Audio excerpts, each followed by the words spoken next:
जय सिया राम दोस्तों, welcome back to your channel GG sirs. तो हम लोग है इकोनॉमिक 12th स्टैंडर्ड के 4th चैप्टर सप्लाई एनालिसिस में, और हम लोगों ने individual supply, market supply, output, total output और स्टॉक और सप्लाई पढ़ लिया था। ये गोजागाजी तब का है, ये लेक्चर 2 है। लेक्चर 1 नहीं देखा तो पहले देख कर आ जाओ। और अभी हम लोग जा रहे हैं डिटर्मिनेंट्स ऑफ सप्लाई। देखो, सप्लाई को ऑब्वियसली हम लोग ने समझा था कि भाई पिछले लेक्चर में कि प्राइस बढ़ेगा तो सप्लाई भी बढ़ेगा, ठीक है। लेकिन इसके अलावा भी तो, प्राइस के अलावा भी तो कुछ तो सप्लाई को इफेक्ट करता होगा ना, ठीक है। जरूरी है कि आपकी एक्सी आपको इफेक्ट करे, हो सकता है नई वाली भी इफेक्ट करती है, हो सकता है कोई क्लास वाली, हो सकता है कोई कॉलेज वाली, हो सकता है कोई स्टाफ वाली, हो सकता है कोई कहीं वाली, ठीक है। तो प्राइस को, अपने सप्लाई को सिर्फ प्राइस इफेक्ट नहीं करता, इसके और भी अलग अलग इफेक्टिव है, मतलब इसको और भी अलग अलग चीजें क्या दुख देती है, क्या देती है देखते हैं इधर। पहले क्या आ गया, प्राइस ऑफ कमोडिटी। अच्छा, सप्लाई को कौन डिटरमाइन करता है? पहले तो प्राइस, सबसे पहली तो भाई पसंद तो एक्स ही है, सबसे ज्यादा तकलीफ वही देती है। तो इधर क्या बोला गया, price is a important factor influencing the supply of a commodity. Price क्या है? सबसे इंपॉर्टेंट फैक्टर है जो एक कमोडिटी की सप्लाई को क्या करती है, इफेक्ट करती है। हम लोग ने देखा था कि 10 रुपया प्राइस था तो 100 कमोडिटी क्या हुई, सप्लाई हुई, ठीक है। ये पी है, ठीक है। और जब 20 रुपया था तो 200 हुआ, ठीक है। और जब 30 रुपया था तो 300 हुआ। मतलब सप्लाई क्या हो रहा है, प्राइस के साथ बढ़ रहा है, ठीक है। आगे क्या बोला गया, more quantities are supplied at higher price. जब प्राइस क्या होगा, हायर होगा, तो क्वांटिटीज भी क्या होगी, हायर होगी। प्राइस ज्यादा, सप्लाई ज्यादा। Less quantities are supplied at lower price. जब सप्लाई लोअर तो क्वांटिटी भी lower. Thus, there is direct relation between price and quantity supplied, और इसलिए डायरेक्ट रिलेशन है आपका और आपकी एक्स का, यानी सप्लाई और किसका, प्राइस का। दूसरा क्या है भाई, स्टेट ऑफ टेक्नोलॉजी। अच्छा, टेक्नोलॉजी भी क्या होती है, technological improvement reduce the cost of production which leads N increase in production and supply. अच्छा देखो, आपका कॉस्ट ऑफ प्रोडक्शन, अब फॉर एग्जाम्पल अगर आपको ये पेन, ये जो पेन कंपनी वाला है, मैं बार बार बोल रहा हूँ कि अगर ये जो कंपनी, अच्छा फॉर एग्जाम्पल, चलो जो लोग, अगर फॉर एग्जाम्पल बहुत लोग, क्या बहुत लोगों को आदत होती है सिगरेट पीने की, ठीक है। तो ऐसा मैंने भी अपने फ्रेंड्स में देखा। अभी देखो for example, let's take an example economical terms में, ठीक है। जरूरी नहीं है ऐसे, obviously no tobacco, smoking is injurious to health, मर जाओगे, मुकेश बन जाओगे, और क्या 10 लोग रोएंगे, फिर कोई याद नहीं करने वाला, सड़ जाओगे, ठीक है। सिर्फ अभी देखो, जैसे एक सिगरेट है, एक सिगरेट में भी कितने रुपए की आती होगी, 18 या 10 रुपए की, चलो लेट्स अज्यूम कि 10 रुपए की आती है। अब देखो क्या हो रहा है, अब ना स्टेट ऑफ टेक्नोलॉजी, अब एक टेक्नोलॉजी क्या हुई कि ना एक पर्टिकुलर ऐसा सिस्टम निकला कि ना एक टेक्नोलॉजिकल एडवांसमेंट किया, जैसे अपना क्या है, बालमोरो, सॉरी नहीं, मार्बोलो, ठीक है। मार्बोलो कंपनी के पास टेक्नोलॉजिकल एडवांसमेंट आया और उसने अपने टेक्नोलॉजी को इंप्रूव किया, और उससे जो वो सिगरेट समझ लो 18 रुपए की बना रहा था, उससे ना कुछ हुआ कि ना उसका जो कॉस्ट ऑफ प्रोडक्शन है ना वो कम हो गया। वो जो 18 रुपए की सिगरेट थी ना, वो टेक्नोलॉजी अच्छी थी भाई, जो 18 रुपए की सिगरेट थी अभी वो कितने में बनने लग गई, इसके पास 10 रुपए में बनने लग गई, ठीक है। Which leads to increase in production. इससे क्या हुआ, उसने क्या किया, अपना प्रोडक्शन बढ़ा दिया, बोला 10 रुपए में बन रही है, साला पैसा कम लग रहा है, लेकिन अभी भले उसका कम में बन रहा है, लेकिन साला लेगा तुम लोग से तो 18 ही रुपया ना, तो वो क्या करेगा, लेकिन कम में बन रहा है तो बोला और ज्यादा बनाओ, और ज्यादा बनाओ। तो उसने क्या किया, अपना प्रोडक्शन बढ़ा दिया, जिससे सप्लाई भी बढ़ गया, जिससे क्या हुआ, सप्लाई भी बढ़ गया, ठीक है। जब कॉस्ट ऑफ प्रोडक्शन कम होगा तो आपका प्रोडक्शन ज्यादा ही होगा। जब चीज, रॉ मटेरियल्स का भाव सस्ता हो गया, ठीक है, जिससे बना रहे थे वो पर्टिकुलर चीज, उस चीज सस्ते में बन गई तो ज्यादा प्रोडक्शन करने लग गया। प्राइस, हाँ, इससे कस्टमर के प्राइस या एमआरपी पे इफेक्ट नहीं पड़ेगा अगर हम लोग इकोनॉमिकल टर्म्स में देखें तो, ठीक है। बहुत सारे एक्सेप्शन। फिर क्या है, कॉस्ट ऑफ प्रोडक्शन, अब भी हम लोग ने पढ़ा, if the factor price increase the cost of production also increase, as a result supply decrease. देखो फैक्टर प्राइस, अभी जैसे मैंने फॉर एग्जांपल बालमोरो अपना जो एग्जांपल लिया मैंने, ठीक है। अब जैसे फॉर एग्जांपल उसका टोबैको जो आता था, अब उसका प्राइस बढ़ गया, ठीक है। अब उसका प्राइस क्या हो गया, बढ़ गया, ठीक है। तो अभी क्या हो गया कि अभी वो जो सिगरेट 18 रुपए में बन रही थी, अब वो कुछ 30-20 रुपए में बनने लगी, ठीक है। फैक्टर प्राइस जो था उसका, कॉस्ट ऑफ प्रोडक्शन जो था वो बढ़ गया, ठीक है। अब कॉस्ट ऑफ प्रोडक्शन बढ़ गया मतलब वो सप्लाई कम होने लग गया। मतलब देखो ना, जैसे वो 18 रुपए में बना पा रहा था कुछ एक महीने में 1 लाख सिगरेट, ठीक है, लेकिन अभी वो क्या उसका तो तंबाकू का भाव बढ़ गया तो अभी उसका सिगरेट का ना उसको 25 रुपया पड़ा, और अभी 1 लाख सिगरेट नहीं बना पा रहा है, वो समझ लो कुछ 60,000 सिगरेट ही बना पा रहा है। अब देखो ये प्रोडक्शन क्या हो गया, अरे इधर मैं क्यों बता रहा हूँ, ठीक है, जैसे फॉर एग्जांपल मैं इधर वापस से बता दे रहा हूँ कि 18 रुपए का सिगरेट था तो 1 ही लाख वो बना पाया था, ठीक है, लेकिन अब तंबाकू का भाव बढ़ गया, जीएसटी लग गया तो 25 रुपए का सिगरेट हो गया, तो अब वो सिगरेट 25 रुपए का हुआ तो वो सिर्फ 60,000 बना पा रहा है। देखो अब वो बना कम पा रहा है ना, 1 लाख से 60,000 कम हो गया, तो अब जब प्रोडक्शन ही कम होगा तो सप्लाई भी क्या हो जाएगा, कम हो जाएगा, ठीक है, तो इसलिए बोला गया कॉस्ट ऑफ प्रोडक्शन भी इफेक्ट करता है, ठीक है। इंफ्रास्ट्रक्चरल फैसिलिटीज पे भी डिपेंड करता है। इंफ्रास्ट्रक्चर बोला गया in the form of transport, communication, power etcetera influence the production process as well as supply. Shortage of the facilities decrease the supply and vice versa. देखो इधर लिख के दिया infrastructure in the form of transportation. Infrastructure in the form of transportation मतलब आप लोग इधर समझ लो, फॉर एग्जाम्पल मिल्क की बात कर रहा हूँ, जैसे अमूल का एक पर्टिकुलर डेयरी है, उधर वो मिल्क प्रोड्यूस होता है जो भी है, अब उसके पास ना एक प्रॉपर ट्रांसपोर्टेशन सिस्टम नहीं है कि ना वो जल्दी से उस मिल्क को ट्रांसपोर्ट कर सके सेलर के पास, तो लेट जाएगा दूध खराब हो जाएगा, है ना, दूध क्या हो जाएगा, खराब हो जाएगा, या फिर वो बोलेगा कोई फास्ट सर्विस लेगा, बोले यार हेलीकॉप्टर प्लेन से लेके जाओ पैसा ज्यादा लगेगा। तो इधर क्या लिख के दिया है, influence the production process as well as the supply, और इससे क्या होगा, सप्लाई और प्रोडक्शन प्रोसेस पे इफेक्ट पड़ेगा। Shortage of this facilities decrease the supply and vice versa. अब वो दूध लेके जाएगा, साला रास्ते में ही खराब हो गया, अब क्वालिटी खराब हो गई दूध की और लेट पहुंच रहा है, ठीक है, जब चाहिए लोगों को तब नहीं मिल रहा है, तो उससे किस पे इनडायरेक्टली इफेक्ट पड़ा, सप्लाई पे, ठीक है, तो इंफ्रास्ट्रक्चर से भी सप्लाई पे इनडायरेक्टली इफेक्ट पड़ता है। अब क्या आ गया भाई, अब आ गया गवर्नमेंट पॉलिसीज से भी इफेक्ट पड़ता है। जैसे फेवरेबल बोला गया, गवर्नमेंट पॉलिसी में encourage the supply and unfavorable government policy may discourage the supply। अब फॉर एग्जाम्पल गवर्नमेंट पॉलिसी आ गया कि समझ लो आप लोग एजुकेशन नहीं, फॉर एग्जाम्पल आप लोग सोना खरीद रहे हो, अब सोने पे गवर्नमेंट ने क्या किया, अगर टैक्स लगा दिया, टैक्स क्या किया, लगा दिया और भाव बढ़ गया उसका, तो हो सकता है कि उसका सप्लाई थोड़ा बहुत इफेक्ट हो जाए। लेकिन अगर गवर्नमेंट ने क्या किया, टैक्स हटा दिया, बोला कि अभी टैक्स नहीं लगेगा, सोना खरीदो, तो उसका फटाफट डिमांड और सप्लाई सब बढ़ जाएगा, है ना, तो ये हो जाएगा। तो इसलिए गवर्नमेंट पॉलिसीज भी इफेक्ट करती है, ठीक है।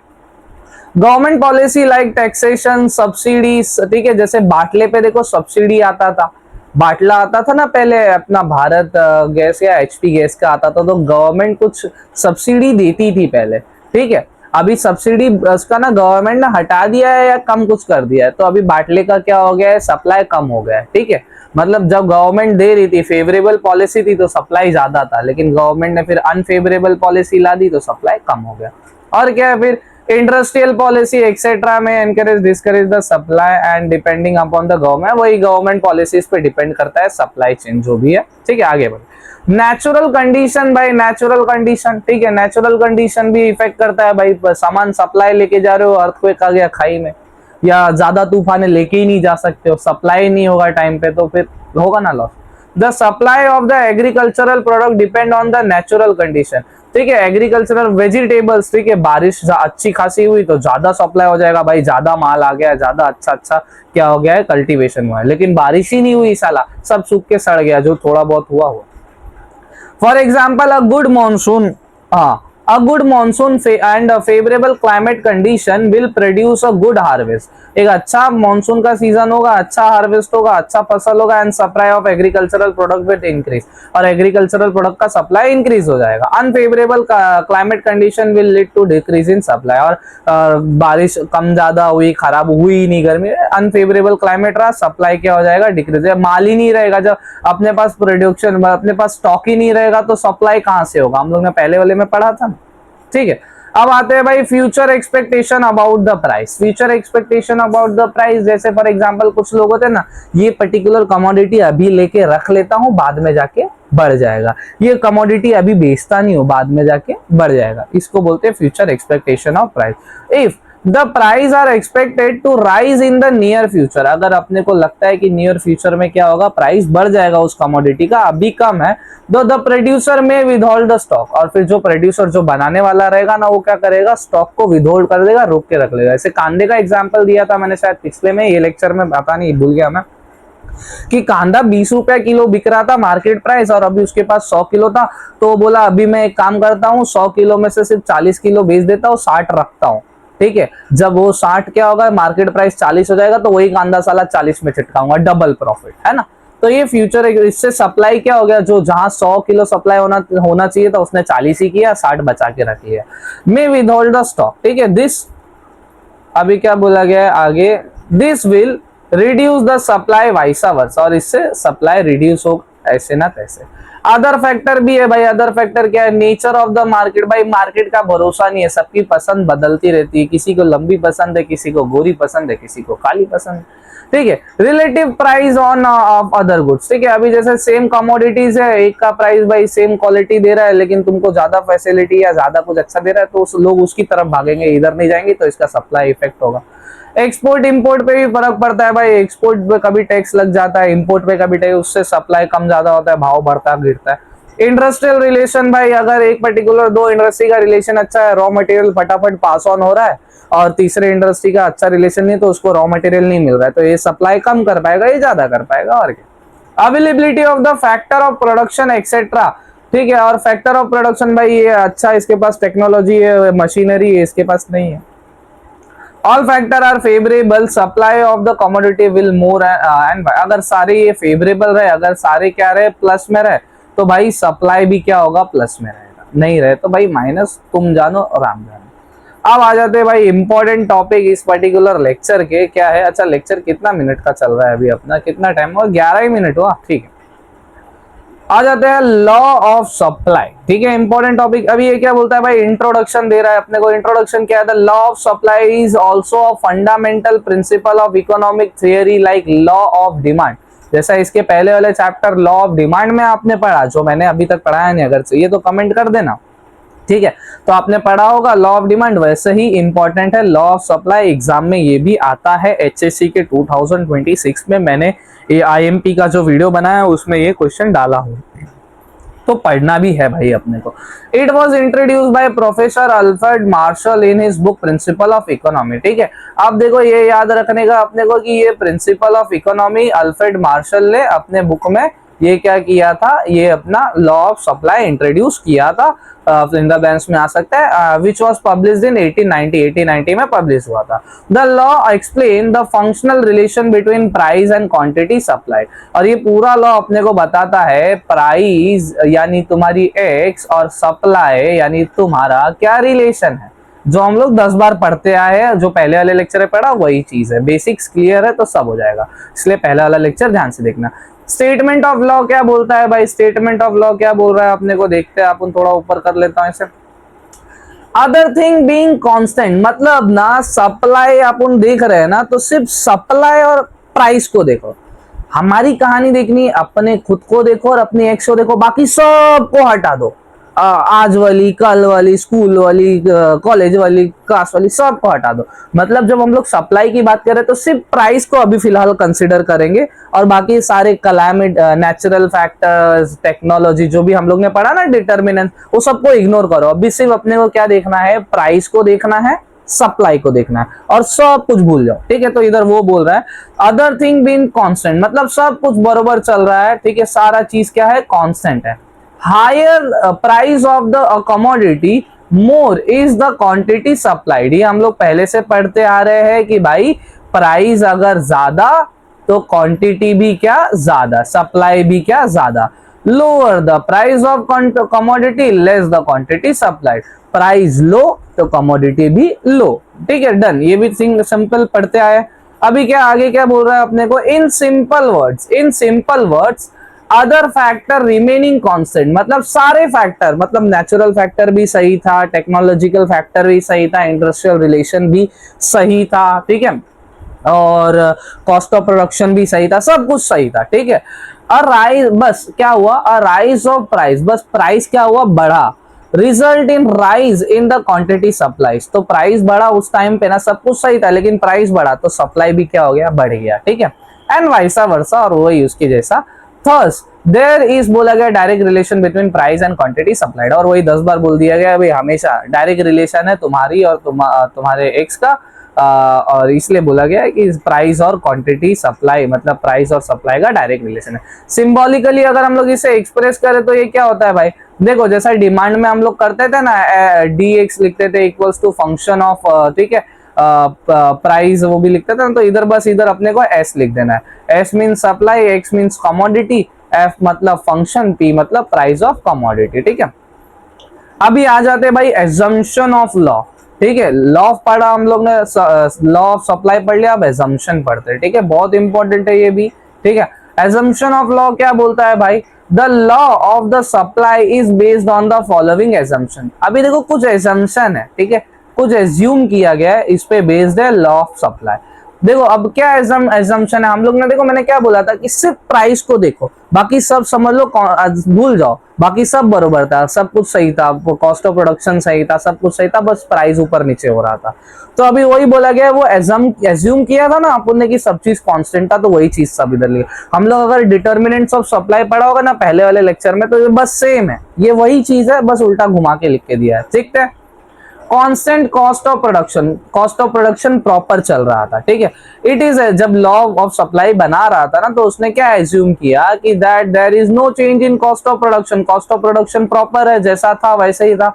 अ change in cost of production will affect the profit of the seller. अगर कॉस्ट ऑफ प्रोडक्शन बढ़ा या घटेगा, तो मैंने सिगरेट का एग्जांपल दिया था, मार्बोलो का 18 रुपए की सिगरेट अगर उसे बेचारे को 25 में बनाने लग गया तो प्रॉफिट में गया। तो ये बोला गया अगर कॉस्ट ऑफ प्रोडक्शन मतलब चीज बनाने के लिए जब अगर पैसा कम ज्यादा लगने लगे तो प्रॉफिट में भी कम ज्यादा होगा। Therefore क्या बोला गया, less quantity will be supplied eight the same price. और इसलिए अगर पर्टिकुलर रॉ मटेरियल का भाव बढ़ गया तो वो अब ऑब्वियसली एमआरपी तो नहीं बढ़ाएगा, तो सेम भाव पे बेचेगा कस्टमर को, लेकिन कम बेचने लग जाएगा, सप्लाई पे इफेक्ट हो जाएगा, ठीक है। कांस्टेंट प्रोडक्शन ये बोलता है। अब आगे क्या बोला गया, कांस्टेंट टेक्निक ऑफ प्रोडक्शन, ठीक है, हम लोग ने जो टेक्नोलॉजी वाला पढ़ा था ना पहले लेक्चर में, डिटर्मिनेंट्स ऑफ सप्लाई में, वो तो क्या बोल रहा है, कांस्टेंट टेक्निक ऑफ प्रोडक्शन। अब टेक्निक ऑफ प्रोडक्शन भी क्या था, कांस्टेंट था, है ना।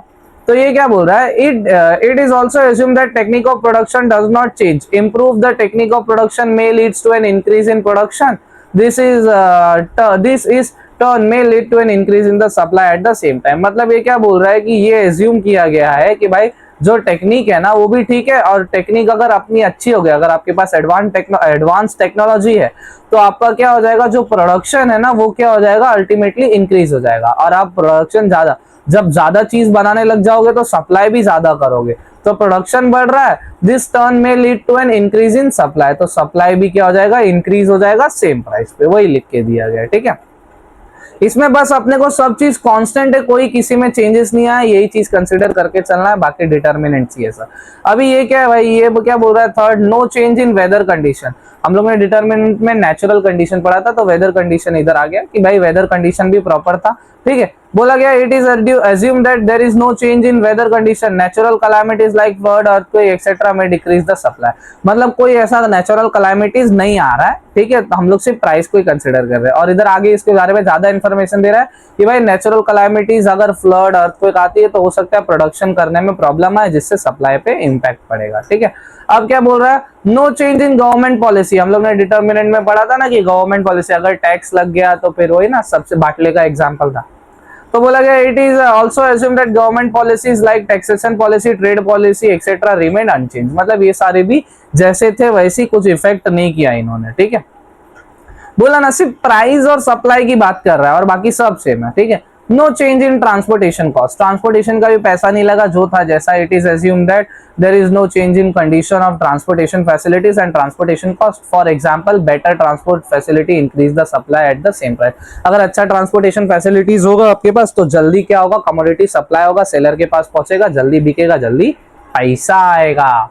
आगे बढ़ते हैं। सिक्स क्या है, price of the other goods remain constant, मतलब जो प्राइस है अलग दूसरे गुड्स के वो भी, देखो हम लोग ने पढ़ा था ना अदर गुड्स का, तो हम लोग ने पढ़ा था कि रिलेटिव गुड्स का कुछ ऐसा हम लोग ने पढ़ा था डिटरमिनेंट में, कि दूसरे अगर same particular type of product है और वो पर्टिकुलर जो प्रोडक्ट है उसका प्राइस आपसे थोड़ा कम है और सेम क्वालिटी दे रहा है तो उसका बिक्री ज्यादा होगा, आपके सप्लाई पे इम्पैक्ट पड़ेगा। लेकिन इधर क्या बोल रहा है कि price of the other goods remain constant, लेकिन क्या बोला गया आपका भी प्राइस होता इसका भी प्राइस सेम था तो कुछ फर्क नहीं पड़ा। Price of the other goods are assumed to be remain constant if they change, the law of supply may not hold true because producer may transfer resources to other products। ठीक है, देखो हो सकता है अगर पर्टिकुलर क्या होगा कि अगर ये पर्टिकुलर चीज होती है, मतलब अगर जो गुड्स बोला गया ना, इधर क्या लिख के दिया गया, price of the goods are assume to be remain constant, जो गुड्स के प्राइस थे कांस्टेंट है, ठीक है।